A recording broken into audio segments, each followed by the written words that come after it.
can't let Dick run your podcast. Hello, everybody. Welcome to the latest episode of Boy Party, the podcast about movies where two major stars share the screen. We are, this week, discussing 1999's classic teen comedy, Dick. I'm joined, as always, by the only friend that I would join in a White House sort of... The Henry Kissinger to your Richard Nixon. Henry Kissinger to my Richard Nixon. And we are joined, returning, following her wonderful appearance on our The Favorite episode. She doesn't even like the movie that much. She just came on today to defend the presidency of Richard Nixon. It's Hannah Friedel. Hi, hello. Welcome back to the show. How are you? What are your thoughts on the Nixon administration? How do you feel about the bombing of Cambodia? I've honestly been pretty busy being the White House official dog walker lately, so... So you're flying back and forth between California and DC to do that? I am. I'm the youth correspondent. I also believe that war is bad for children and all living things. Excellent. Now, you're not working for Trump as a dog walker. You're working for Biden in the fake White House that they've set up to make him think that he's still the president. Yeah, I'm walking that menace of a dog. Have you heard the lore on this dog? Scout? Or I think it's Champ. Is it Champion? No. I feel like one of them was removed from office. Because he kept biting like Secret Service members. Oh, right. Yes, I did hear about this. Sorry, if his name was Champ, that would be the most Joe Biden-asked. It feels it was a he's joke. good for like the one syllable dog names. Bo Champ. Oh my god. What's the dog's name? Sorka? The fucking President Mickledy's dog would never do that. Well, they're dead now, or one of them's dead. Mishog and some other shit. Mishog would never do that. No, Mishog's the one who died. We're discussing Dick this week, which is something you'd think we'd do every week on the podcast called Boy Party, but it's actually the first time. It's kind of usually just implied. It's usually just implied. And we invited you on for this episode because I figured these are two of our favorite ladies that I thought you'd have lots to say about. And also this movie just has fun, upbeat, 90s teen movie energy, which I feel like is something that you would enjoy discussing. So, Dick, it is. Welcome. What's your relationship with this? When did you first see it, and what are your thoughts on it? I first saw this movie in high school. I definitely loved Kirsten Dunst and all of her projects. I was very like Tumblr emo Virgin Suicides, and 99 was such a huge year for most movies. I mean, I'm sure most of the movies weren't made in, I'm assuming this movie was probably made. No, it's just like weirdly every weekend in 1999, something came out that is still iconic. It has a fan base. Like whether it's Eyes Wide Shut or The Matrix or this or Magnolia or Fight Club. It's just a crazy year. Yeah. They had the 99 season in the Lighthouse. They had the 99 season in the Lighthouse, and I'm trying to remember if they showed this. I don't think they did, but anyway. Yeah, they wouldn't. This is like, I guess it is like, it's not an abnormal amount of movies to come out in one year, but it is amazing that all of them made such an impact. Except this one. This one really doesn't have any staying power, except for me and my friends in high school. We loved it. And it's rewatching it as a 26-year-old. It definitely was perfect for high school. I don't know. It's very cute. It does have, I gotta say, their chemistry is sparkling. Like, it's the chemistry of teenage girls where you're so comfortable around each other. You don't have to like be smart or funny. You just have to be like, and it's, I don't know, it's amazing. It's brilliant, and like it's they're not really playing real people in a good way. Like, I don't think this movie has any interest in their inner lives or like what it's like to be a teen girl in America and like the suffering. It's so popcorn, bubblegum, neon bullshit in a way that I love. It's kind of a big Simpsons episode, really. It is a big Simpsons episode. It has big Simpsons vibes. I feel like the kind of accidentally stumbling upon Watergate is like the first 5 minutes of a Simpsons episode, and then the rest of the Richard Nixon stuff is very Simpsons. Now, obviously, we're saying this because it does star Harry Shearer is in the movie, who's one of the main Simpsons voice actors. Wait, who's Harry Shearer in the film? So Harry Shearer is the guy with the funny face that they basically stumble upon on the Watergate night on the staircase. He plays Gordon Liddy, exactly.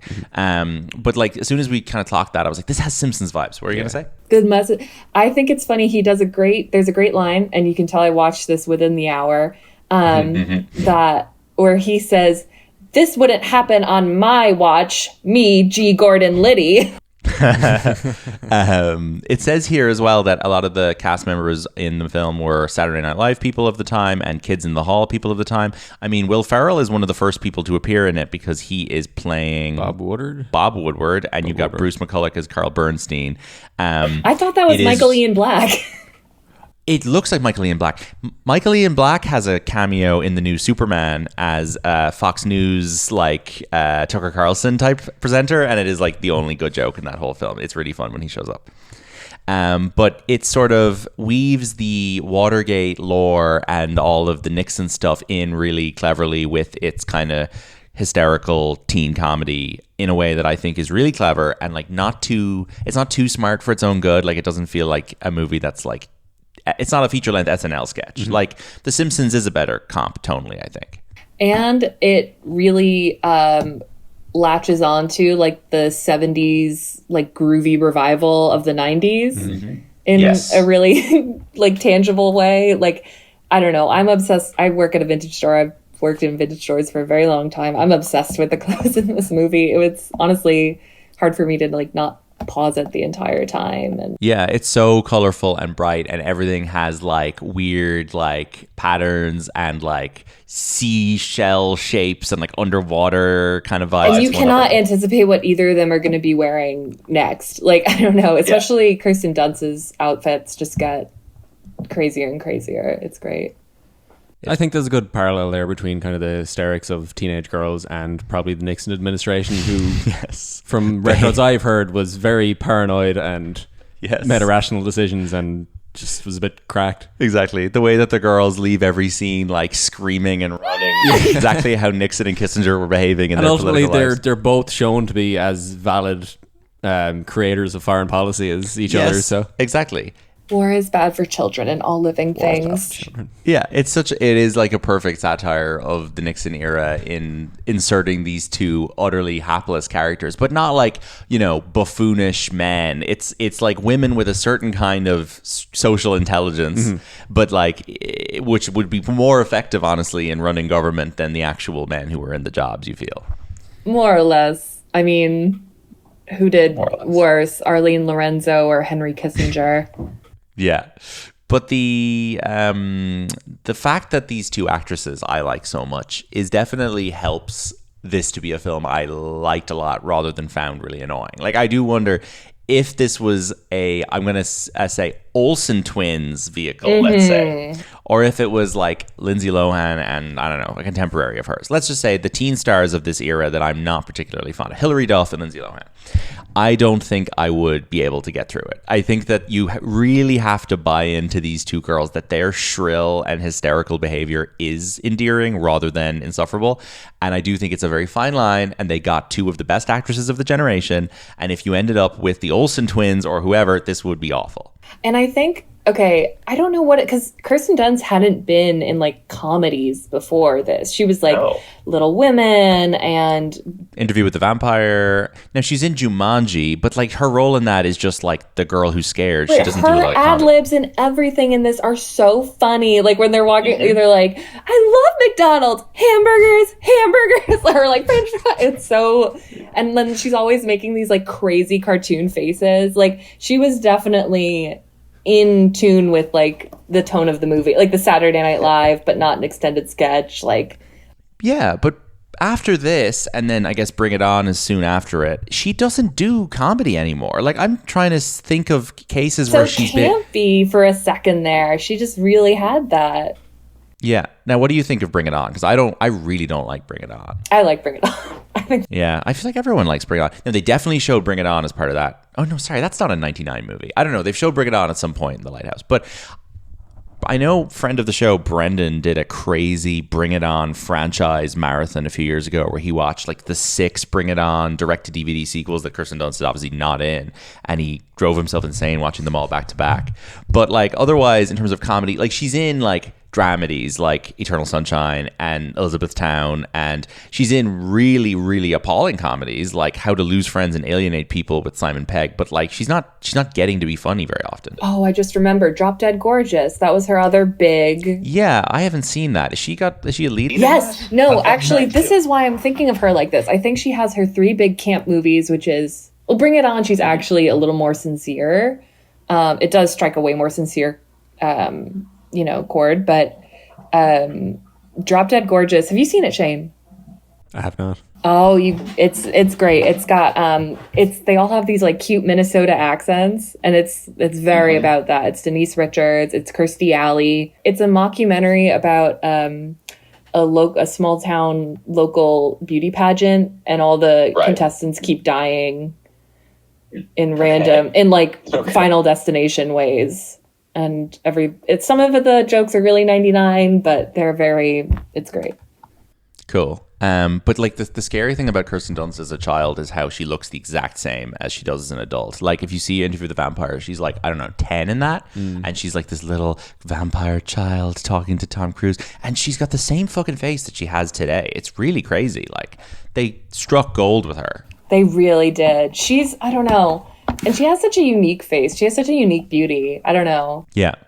She's brilliant. I think she looks like, and I think to a lesser extent, I feel this way about Michelle Williams. I think Michelle Williams is probably more objectively like gorgeous Hollywood beauty if you take her out of context. She played Marilyn Monroe in that one movie. Exactly, yeah. Whereas I think Kirsten Dunst is a real person that I feel like could exist and pass me on the street, and I would be like, who like that looks like an actress, but she doesn't have a face that exists outside of the world that we all live in. I had a friend in high school who looked a lot like Kirsten Dunst, and she resented the comparison because she didn't think Kirsten Dunst was that pretty, which I think is, I love Kirsten. But what do you think that she is largely responsible for how great you think The Virgin Suicides is? Like, is she the key ingredient there that makes that film No, sing? I think it was James Woods.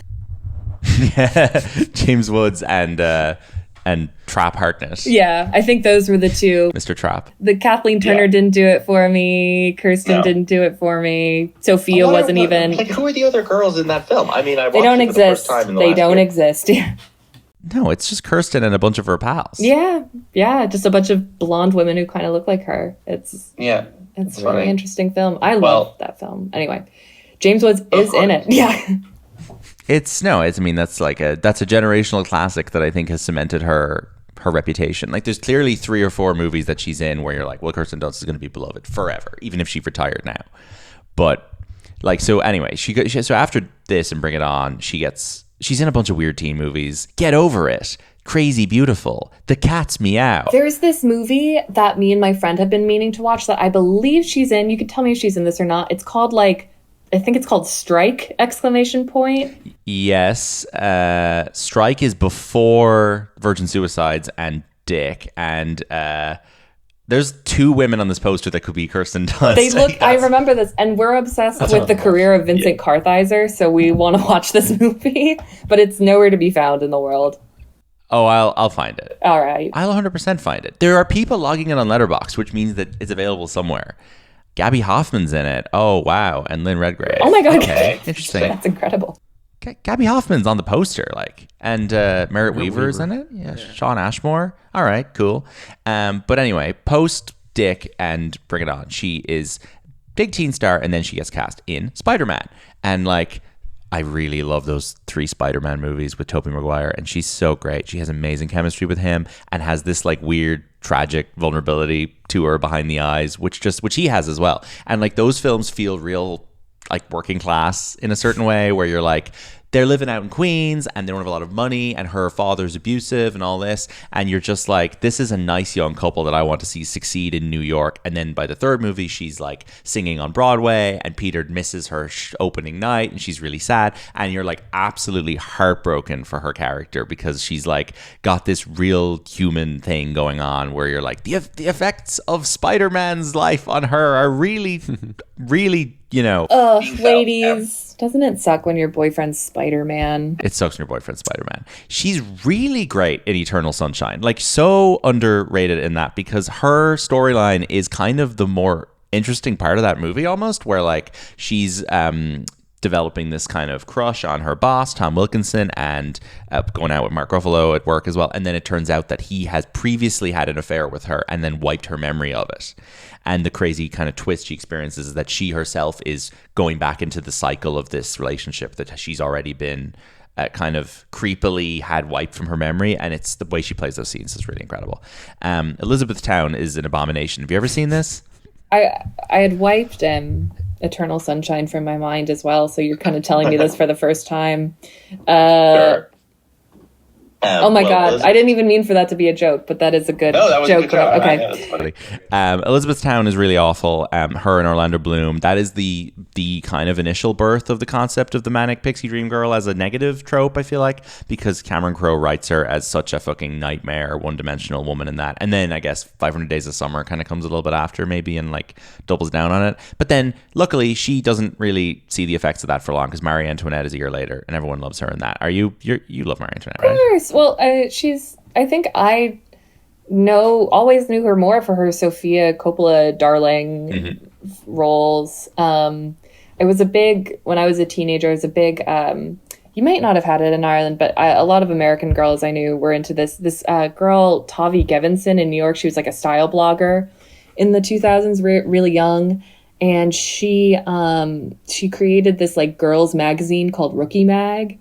And it was very much like, it was kind of like a subsection of Tumblr, but a little less like pro EDs and stuff, and more like empowering teenage girls. It was very cute, and it was a lot of talking about Sofia Coppola and how cool that shit was, and how she represented teenage girls, and yeah, I don't know. That's what I associate all that with. Okay, interesting. So this lives in that sort of space for me, but it is not obviously her like the Coppola aesthetic, like,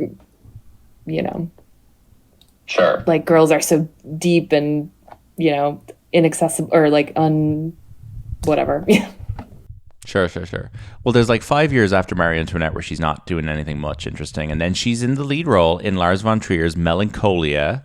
Have you ever seen this? This is like famously depressing film about the concept of depression.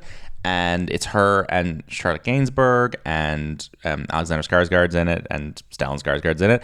And it's about like a woman on her wedding day who realizes that like a comet is going to hit the earth and then kind of like becomes obsessed with this. And then it kind of cuts forward a few months and she's like absolutely kind of horrified and miserable that nobody else is reacting as strongly to the comet as her. Feels like a film that really resonates with me in terms of like how I felt in the early days of the pandemic or whatever, where you're like, why is no one else as freaked out as I am? But I don't know. It didn't really hit as hard with me as it seems to with other people. There are people who love Melancholia. I think she's amazing in it. And like, I thought it was fine. If it's anything like Don't Look Up, I think I'll love it.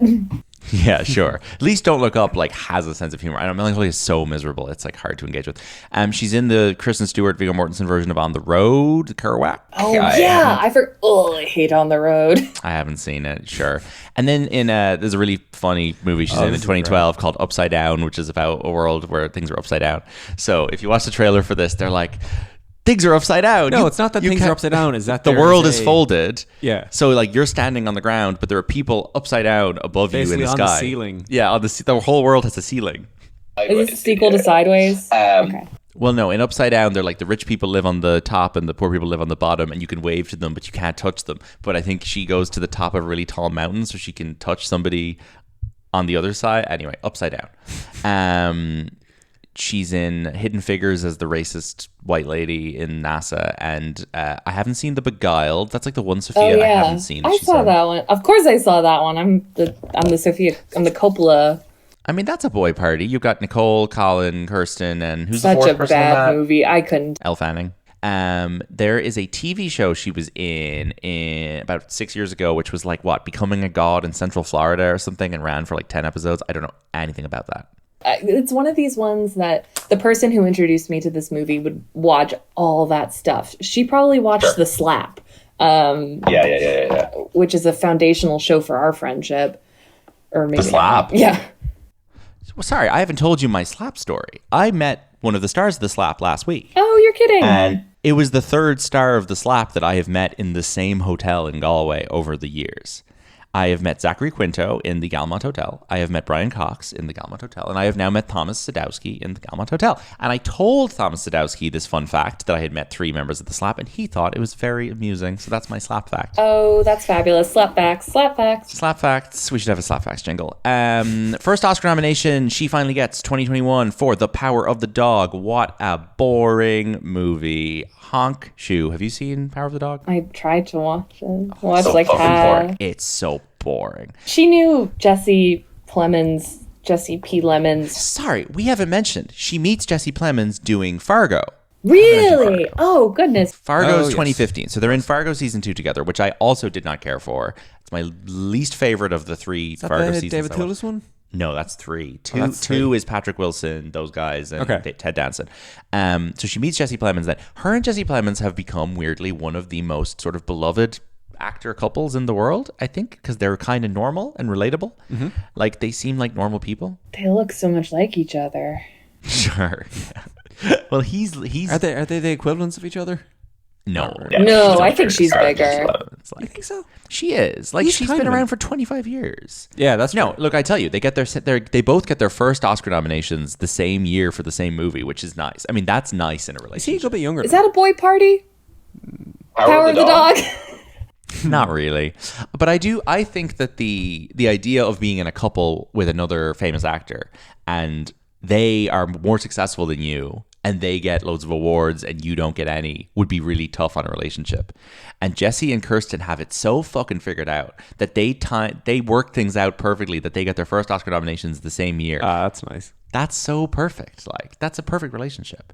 Yeah, do you think the director was like, we're not gonna cause this rift? No, rift. But that film is such a snooze. I don't get what people see in it. I don't like it at all. She's fine in it. I mean, her and Jesse Plemons are just kind of off over there doing their thing while Benedict Cumberbatch is like, grooming a teenager. Like, that movie's not, their part of it is certainly not the interesting part. It was a bad year That was a really bad year. That was the year that Coda won Best Picture. It was a disastrous year.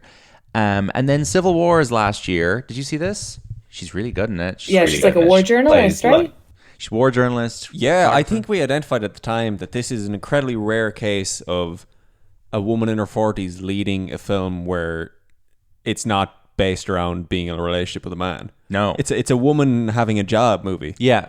Which is unusual. Yeah, and the film is all about her job and how her relationship to war zones has been, kind of removed of all of its natural empathy, but maintaining this kind of photographer's level of empathy and stuff. Mm-hmm. Like, that's an interesting film, but like her character is probably the best part of it. And she does have nice chemistry with like Wagner Moura, who is her companion, and Kaylee Spaney's very good in it. Yeah, that's a good film. She's I feel really like I wrote it off at the time, but I should revisit. Well, the marketing for it was horrible. I mean, the advertising didn't even include Kirsten Dunst. It just made it look like an action movie for boys. Like a Call of Duty game. Yeah, but like, that's a film that Kirsten Dunst and Kaylee Spaney are like talking about the ethics of war photography for like 45% of that film. Like, it's really good.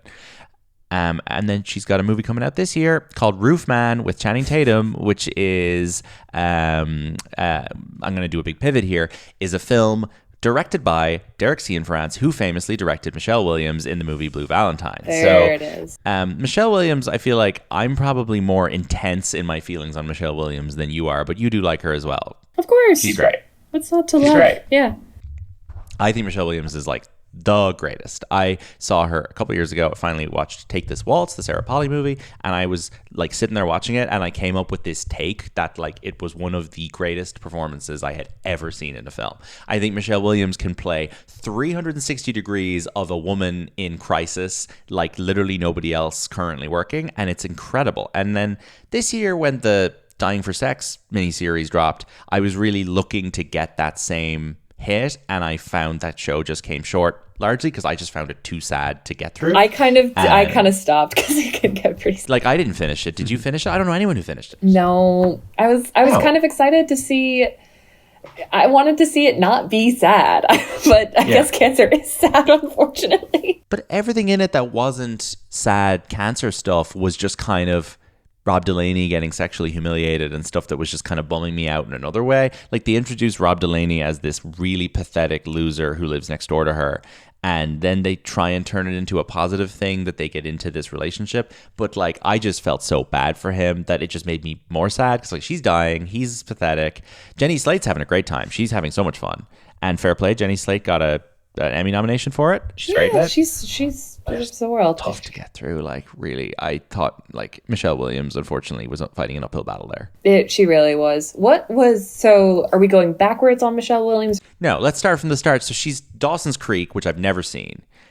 She's in this when she's like 16, and this is Katie Holmes, James Van Der Beek, and Joshua Jackson. And I've never seen a single episode of this show. Me neither. But I watched Don't oh my God, what was it? Don't Trust the Bee in Apartment 23. And that was a big James Van Der Beek. Yeah. Right, yeah. I've seen as bits himself. Of that. Yeah.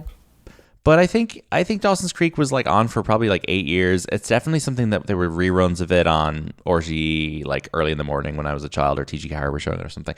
Like it's got a good reputation as a solid They did TV. Irish language Dawson's Creek. No, they show stuff in English with Irish subtitles. Oh, that's nice. When they're too lazy to dub it, yeah. But in the daytime, anything that's on TG Carr like after 6 p.m. is in Irish. Well, that's not true. They show a lot of westerns in English.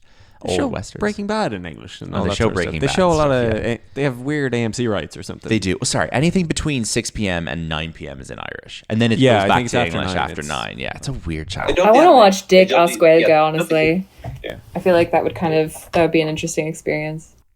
Yeah, no, it's fun. It's a great channel. It's a Michael D. Higgins joint. You know it's good.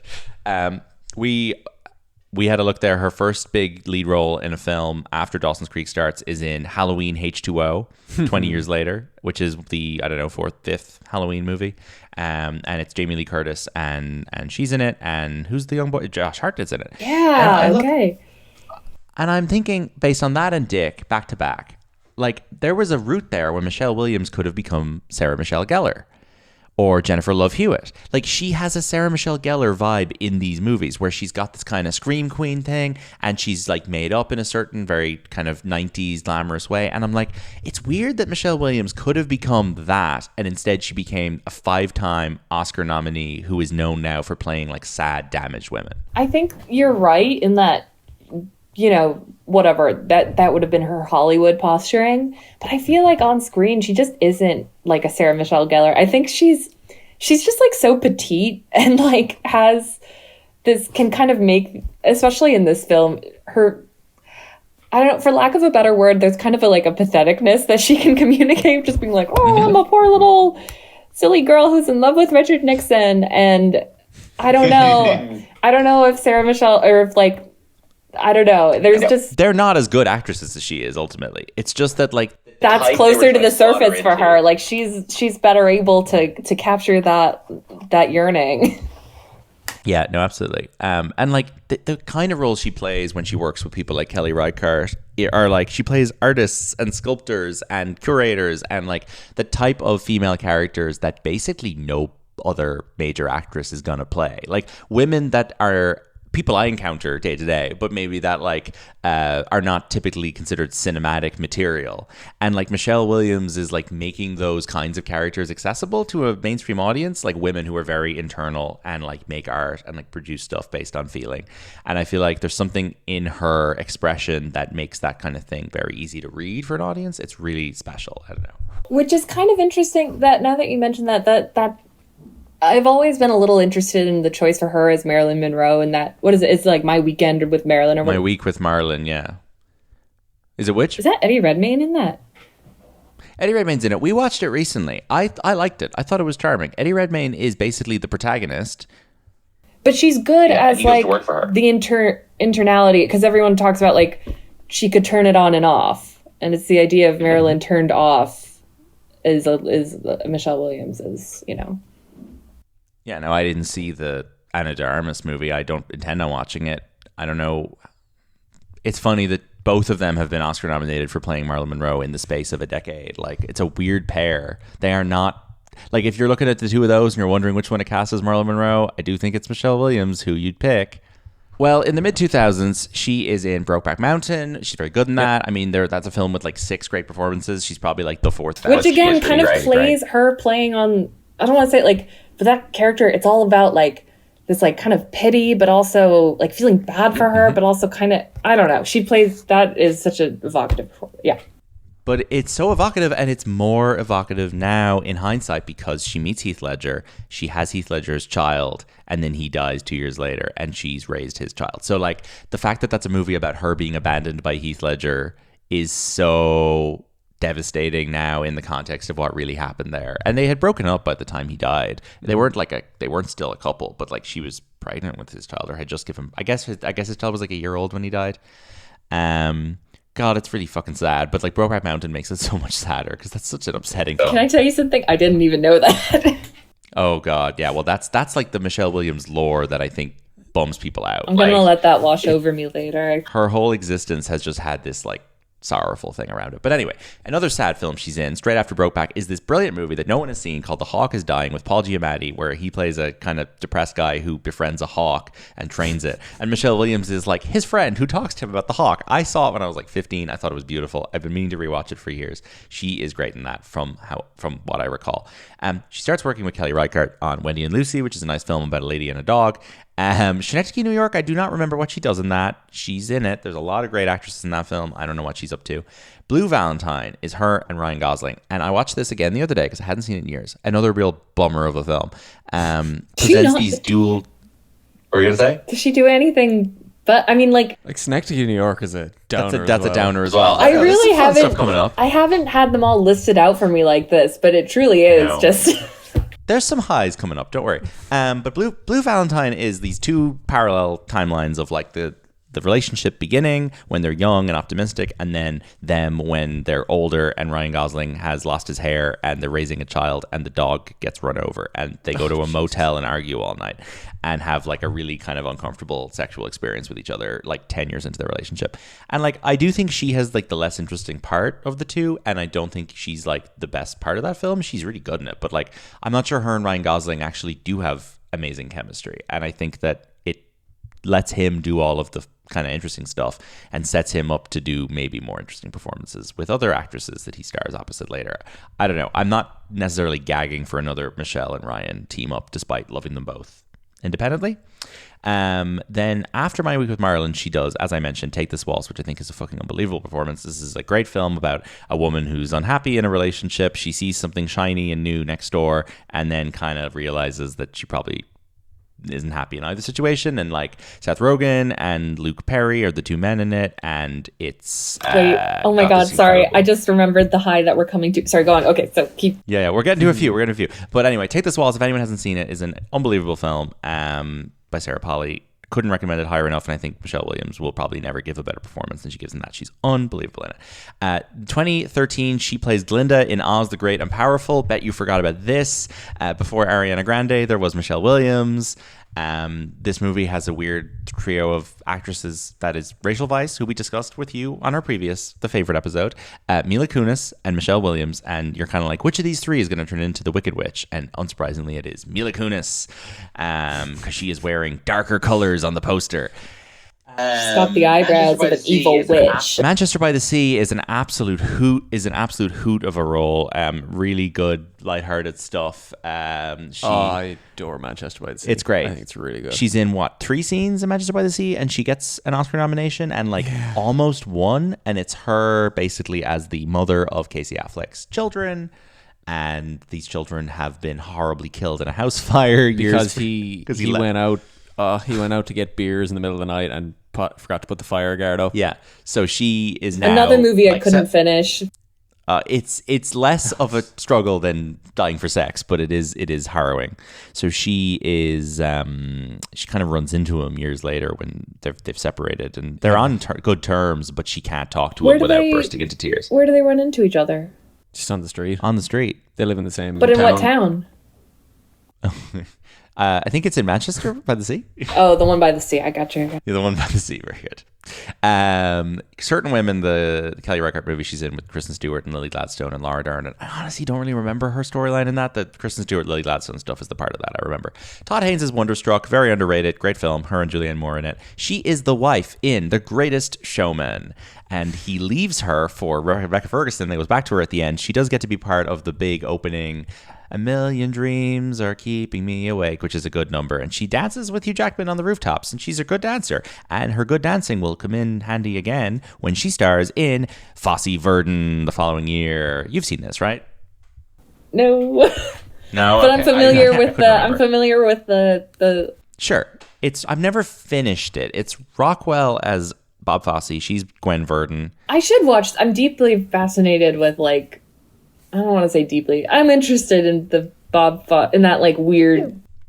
I certainly am. Yeah, it's got crazy shit in it where Lin-Manuel Miranda plays, Roy Scheider when they're making all that jazz, and Margaret Qualley's in it. There's a lot of fun people in it. But it's just like it's one of these 10-part FX things that they don't really make anymore, apart from Dying for Sex, where you're just like, oh, this is going on forever. Like, this is so long. Why couldn't this be a film? Or like a 5-part thing? I don't know. It just needs... And it's not Ryan Murphy? It is some degree Ryan Murphy, I believe. I think Ryan Murphy is kind of loosely involved. And There's no way he's not involved. He's involved somehow. He had his grubby little sticky fingers all over it. No one's making a Fosse Verdon fucking... Unless Ryan Murphy is paying for it, unless Ryan Murphy's behind it. She is all the money in the world. She plays the same character in that Hilary Swank plays in the TV version of that story. Now, they had to go back and reshoot a bunch of All the Money in the World because Kevin Spacey got canceled and they had to redo it with Christopher Plummer in one of the greatest production kind of fucking turnarounds of all time. It's like the West Side Story. Do we remove Ansel Elgort? So Michelle Williams comes out afterwards and basically says they paid Mark Wahlberg more money than me to go back and shoot the extra bits, even though I'm in the movie more and I have a bigger role, and they paid him more because he's a man and I'm a woman. And there was huge uproar over this, obviously rightfully so, and it led to her, I think, actually being repaid more money to match what Wahlberg had got. So great example of Michelle Williams being like an outspoken advocate for equal pay for women, but also just like the fact that they were pulling that shit was pretty astonishing. Yeah. I mean, this is a 5-time Oscar nominee. Like, fucking grow up. And she is like the lead of that movie. He shouldn't be getting paid more than her anyway. No. Now we might do that on the podcast someday, so we'll talk about it more in future. Sure. But it is interesting. And wait, who was the actor? It was Ryan. It was Mark Wahlberg. Yeah, so this is when her slop. She has a little mini kind of slop phase here now. She has a supporting role in the Amy Schumer movie I Feel Pretty, where she plays this like, I don't know, like Miranda Priestley type, like fashion magazine boss. And then she's the girlfriend in the first two Venom movies with Tom Hardy, which she rules in. I mean, those are good that's San Francisco cinema right there. Yeah. She is Venom's girlfriend, and when Tom Hardy turns into Venom, she is like, oh, Venom, and then she turns into Lady Venom in the second one. I like how both of these stars have experienced being the partner of some kind of like Marvel or whatever action. Yes, true. Oh no, I mean Venom is a Spider-Man character. Yeah, but in Spider-Man's like, oh, it's so hard being married to Venom. Like, no, but actually, you've made a really good point there. Kirsten Dunst in the film Spider-Man 3 is seduced by the character that later turns into Venom. So they have both played Eddie Brock's girlfriend. That's very good. I hadn't even thought of that. Kara. But Michelle Williams being in those Venom movies is completely insane. I mean, there's no reason for her to be there. She's completely overqualified. That's a role that could have been played by, like, I don't know, Zoe Deutsch or something. Yeah. I don't know why she feels not to be. But did she seek it out? How old was she at that point? I mean, she seems. I'm not saying, like, is Venom a young, like in his 20s kind of guy? No, it's Tom Hardy, and he's like a journalist. He's like a seasoned San Francisco political journalist. I guess so. I just feel like at that point, I don't know. At that point, was she not kind of in more like, oh, I'm in my 30s and dealing with more adult problems and dating Venom? Yeah, but like her and Venom have adult problems. They have a mortgage and stuff. It's very complicated. I have never seen Venom. They're like 91 minutes long each. They're great. Another great performance from her, 2022. She's in Kelly Reichardt's Showing Up. She plays a sculptor in this movie, and she has to deal with a crazy landlord played by Hong Chow. Sorry, the landlord's not crazy, but she's causing problems. That's a really good film that I'd recommend for anyone who's interested in like the art world. And then in 2022, she also gets her 5th Oscar nomination for The Fabelmans, which is a film I really dislike, and I think is her worst performance. I know you have different feelings on it to me. Defend her and The Fabelmans to me for 30 seconds. I'm not going to defend her and The Fabelmans. It just made me cry on an airplane, so I have to respect it. Maybe I should have watched it on an airplane. I really hate The Fabelmans. I don't know. The part where he like kind of tries to confront her about having the emotional affair with the friend, and then the way she hits him as like a kid is like very weird. She like slaps him in the back, and then they have this weird argument, and I don't know. That part made me cry. All right, fair enough. I find her performance in that is like pitched up way too high. It's also super manic pixie. Yeah, but then people say that Spielberg's mother was really like that. I don't know. I don't know. Like, who is he to judge? I don't like. He can't. He's not an objective. About his own mother. Yeah, exactly. That's true. I think it's more so people who like met his mother when she was alive, because she was alive until about 5 years ago. Yeah, wasn't that the whole thing? They were like, it. Yeah, he waited till his parents died to make the movie. And they lived. They were not going to let him make that movie. Yeah, good, as he deserved. He deserved not to make his little narcissistic movie. I don't know if I would. I don't know if I would defend The Fabelmans if I were watching it now. But I know I watched it 2 years ago and it made me cry. Sure. And I enjoyed. She keeps losing Oscars though. Like people thought she was going to win for that again, and like she didn't. It's crazy. I can understand why. It was not a memorable performance. No. I mean, if she was going to win for any of those, I think the Marilyn Monroe would have been a kind of lazy one to give it to her for. Manchester by the Sea is amazing. She is only in that film for like 10 minutes. But still, that would have been a good one. She loses that to Viola Davis in Fences, which is a lead performance that was put into supporting. And then Emma Stone wins lead that year. So like, I don't know. Who was put in for lead for Fences? Or was anyone? Nobody was put in for lead actress for Fences, just Denzel, because they knew that she wasn't going to beat Emma Stone. It was just silly. Like, Viola Davis should have been in for lead for that. She is the lead of that. Anyway, that's Michelle and Kirsten. Any other dick thoughts? We didn't talk a whole lot about it. They basically are two teenage girls who stumble upon Watergate, and then in order to keep them quiet, Nixon's administration hires them. And Nixon played by Dan Hedaya. Dan Hedaya, who is, of course, the dad in Clueless.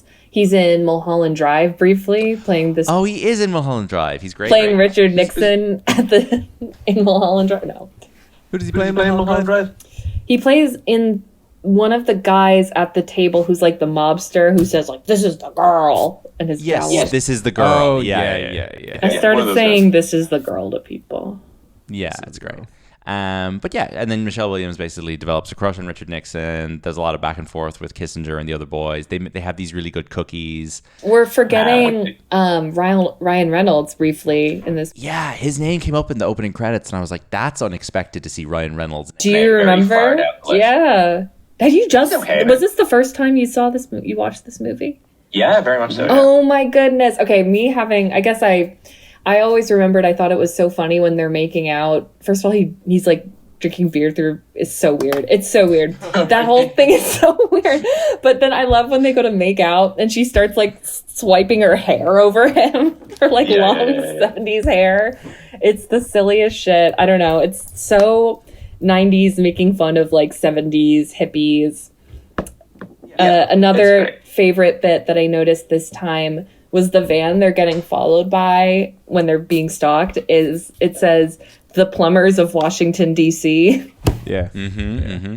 But they end up becoming informants to Woodward and Bernstein. They become Deep Throat, effectively. We're seeing the other side of All the President's Men. And then I think we found out that the actual identity of Deep Throat as Mark Felt was not revealed until after 2005. After this movie. Yeah, he does get they didn't know who it revealed, was. but it was they waited until he died, I believe. Yeah, and there's a film about him with Liam Neeson called, with the worst, sweatiest title ever, Mark Felt, the man who brought down the White House. I don't like and then the movie ends with the girls holding up the sign that says, "You suck, dick," and he gives a middle finger to them from his helicopter. It's a great ending. Yeah. It makes great use of the dick joke as a title.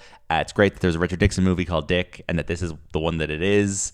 It was all leading up to that joke, I feel like. Like, I would go into this movie watching it with my friends at like a sleepover, excited for that punchline. Yes. I'm trying to think, what other depictions of there are... what other depictions are there of Richard Nixon in movies? Futurama? There's obviously... Yeah. There's the Anthony Hopkins in the... Frost Nixon. Frost Nixon's, yes, with Frank Langella. There's the Anthony Hopkins Oliver Stone movie, which is like 4 hours long, which I've been meaning to watch. That's just called Nixon? It's called Nixon. That's a couple of years before that. All the President's Men doesn't actually show Nixon, does it?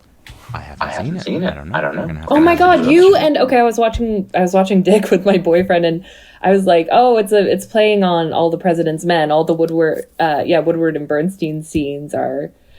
I hadn't seen All the President's Men in a very long time. It's a very like U.S. history class kind of movie to watch, and I'm not going to like sit down and. I'm realizing now I should have done a quiz for you guys on actors who have played Richard Nixon, because we have great ones on here. Did we do this before? I don't know. Maybe we have it, or maybe we have it in our own time. Yeah. Kevin Spacey plays him in Elvis and Nixon. John Cusack plays him in The Butler.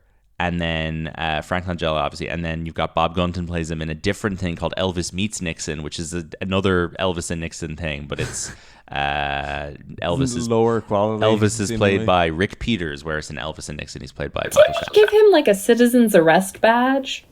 Yes, he did. He gave him like an honorary FBI agent badge or something like that. Yeah. Imagine being arrested by Elvis. Oh, You get married by Elvis. You get arrested by Elvis. Elvis was around after communists. I don't know. Okay. I don't know. You should look at depictions of Henry Kissinger in movies. This is the most bumbling Henry Kissinger, or Brezhnev. There's a Brezhnev in this. And someone needs to make a... Go on. No, I was just going to say, I totally forgot about the Hello Dolly part. It's so stupid. Yes. It's so stupid. I love the musical Hello Dolly, so I was like, I'm very charmed by this. But it's I don't know. I don't know what I was going for there. I just am like, that was significant to me. Good. But the friend who introduced me to this movie used to come up to me and say like, hello, and that was our thing. So beautiful. There does need to be like a great takedown of Henry Kissinger movie now that he's dead. And Adam McKay should not be the one to make it, but someone needs to do it. Does Henry Kissinger pop up in Vice? No, I don't think so. Vice is years later. Yeah. I think it should be Craig Gillespie. He famously stayed alive forever. Mm-hmm. What were you saying? I said I think it should be Craig Gillespie. Yeah, Craig Gillespie can do the Kissinger movie. The Australian Craig Gillespie. There you go. All right. Did we not think that David Krumholtz, the actor who played Kissinger in Dick, looked like David Krumholtz? So maybe David Krumholtz should do the Kissinger movie. Maybe. Yeah, that'd be good. He was a great Kissinger. Never seen a better Kissinger in a film. I haven't either. All right, so this movie makes $6.3 million on a budget of 13. It is considered a flop. We'll do the box office. It was censored by the U.S. government. Yeah, we'll do the box office for its opening weekend in just a minute. I'm going to give Shane an opportunity to look it up. Yep. While I do the Letterboxd top 4 game. So this is the game where we find someone who has this movie in their top 4 favorite films on Letterboxd, and I'm going to make you guys guess their other 3 favorites. You want me to move to the other side of the table? Yeah, move to the other side of the table. Okay. But don't disconnect anything, please. Ooh, a lot of cables here. There's a lot of wires here. Be careful, buddy. Be careful. All right. So this Letterboxd user is Davibi, who painted the Mona Lisa. Davibi. Like with 2 B's. Cafe across from our house. Yeah. So Dick is this person's second favorite movie. Their first favorite movie is a classic comedy from 1992. This movie won the Oscar for Best Supporting Actress, a very rare case of a pure comedic performance winning an Oscar. Okay. It is beloved by all. It is largely set in a courtroom. It's very good. It stars very famous... My Cousin Vinny? My Cousin Vinny. Yeah. Well done. Starring Joe Pesci and Marissa Tomei. Marissa Tomei. I think My Cousin Vinny and Dick are kind of... I get why you'd be fans of both of those. Like, all right. This person's number 3 favorite movie is another comedy classic. Not one I'm particularly fond of, but I know a lot of people who love this. It's from 1980. It is a boy party. It has 2 major male comedy stars in it. One is still alive and one is dead. We haven't covered this? No, but we might at some point. Is this like a National Lampoon kind of thing, or nope? Not really. Think more SNL type guys. It is. There's a sequel to it that came out a year after Dick, where the guy who is dead is not in it, but they replace him. Did he die young? He died young. Yeah, he died because he was a fan of Blues Brothers. The Blues Brothers. I knew it. Yeah. There you go.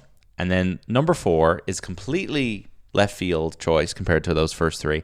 This is an action franchise from the past 20 years. It's very popular. This is the second movie in the series. Not one of the better ones. MI2? No. Oh. Has a good title, though. Good kind of pun title. Nope. Too Fast. What? Too Fast? Too Fast, Too Furious. Yeah. Interesting. John Singleton's Too Fast, Too Furious. Nice. So Davibi's 4 favorite movies: My Cousin Vinny, Dick, The Blues Brothers, and Too Fast, Too Furious. Shane, have you got the box office for the weekend this film was released? We're doing the weekend. Yep. Fantastic. August 99.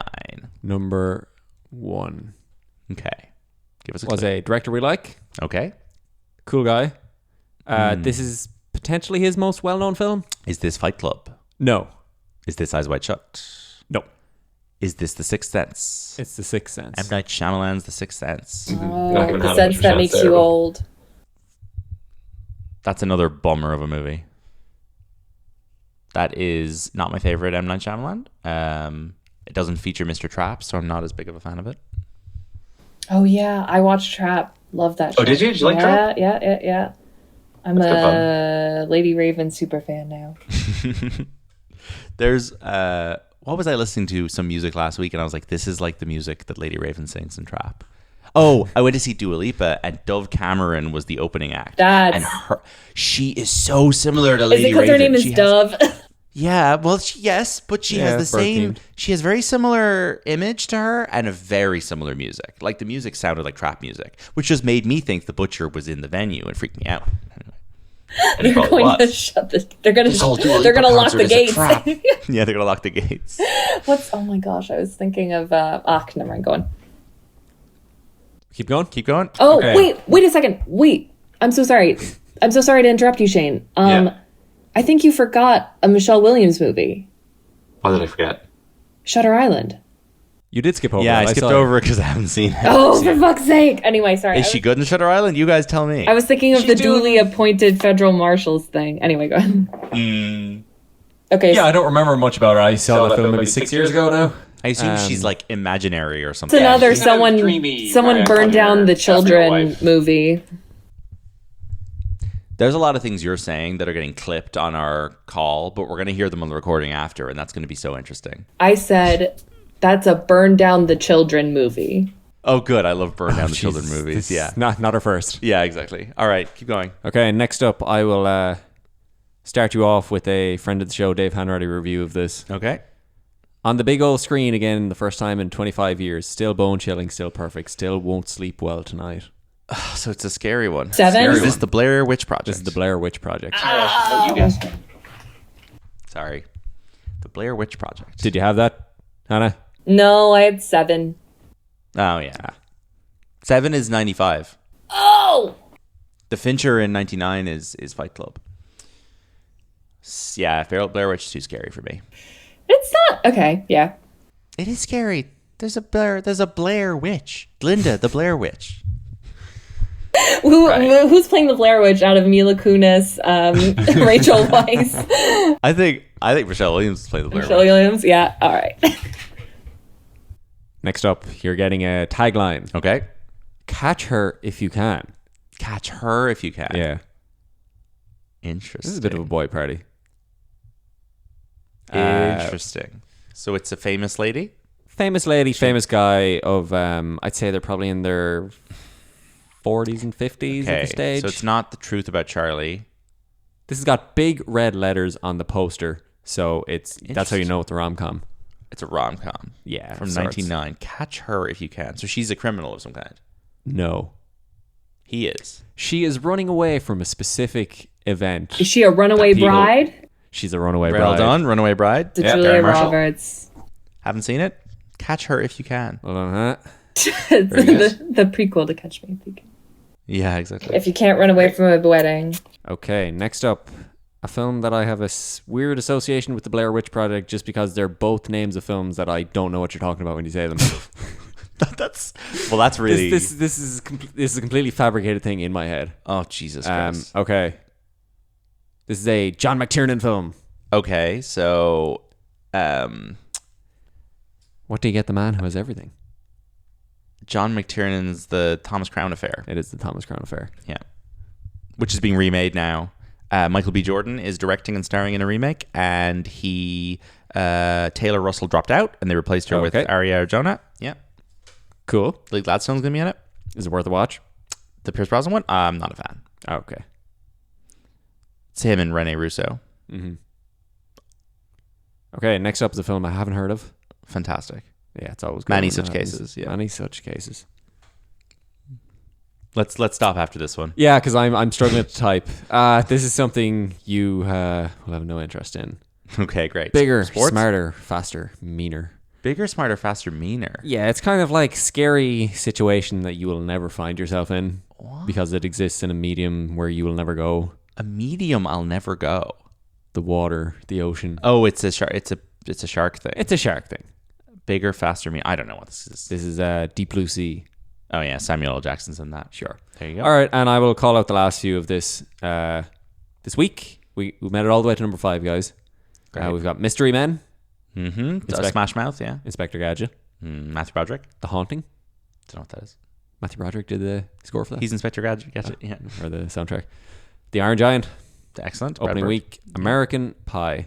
Very good. And then we got Star Wars Episode 1. Cool. And Dick coming in at number 12. Well, that is a disaster. Yeah. That's terrible. This movie should not be opening to number 12. It was opening to number 12. Jesus Christ. 99 is a tough year to debut a movie like this. I know. If they put this out 2 years later, maybe things would have been different. Couple of bangers. 2001 would be a great year for an America movie. Exactly. And this is the ultimate America movie, USA. Oh, and downhill after that. Well, thank you for joining us all the way from America. We had to have an American for the America movie. You got our American cousin. Yeah, exactly. It's one of few American movies we've covered in this podcast. Exactly. Yeah, we never talk about American movies. Anything you wanna promote or advertise, Hannah? No, nothing on my end. But thanks for Anything you having want to me. recommend people should check out? I don't know. Oh, I don't know. Doesn't do your own stuff. I've heard. No, I can't. I'm so sorry, everybody. You were going to recommend America? I'll recommend America. I'll recommend DC. I'll recommend polyester nightgowns a la this film. Yeah. They look quite comfortable. Breaking into the DNC. Recommend breaking into Watergate. It apparently still exists. Is the Watergate Hotel still called that? Yeah. I feel like that'd be a huge selling point. I know. Come on. You could sleep in the room where they took those pictures. Oh, that'd be so cool. The presidential suite. Dude, they call it the Nixon suite. The Nixon suite, they must. The Kissinger suite. Yeah, exactly. I mean... Oh, baby, want to meet me at the Kissinger suite? We'll commit some war crimes together. That would be a great chat-up line if you lived in D.C. I think that I would recommend in America always recording yourself. Yes, like we do on this podcast. To record yourself. There's another great, I just want to point it out, there's a fabulous scene where when they steal the tapes from the guy's house, he picks up the phone and goes, I have some rather incriminating tapes I'm going to go listen to. It's great. Yeah. Watch Dick, everybody. It's great. Watch Dick. Incriminate yourself. All right. Thank you so much, Hannah. We will be back next week with another episode, folks. You can visit boypartypod.com and follow the show Boy Party Pod on Instagram and Blue Sky. We'll be back soon. Thank you so much. Get home safe. Thank you.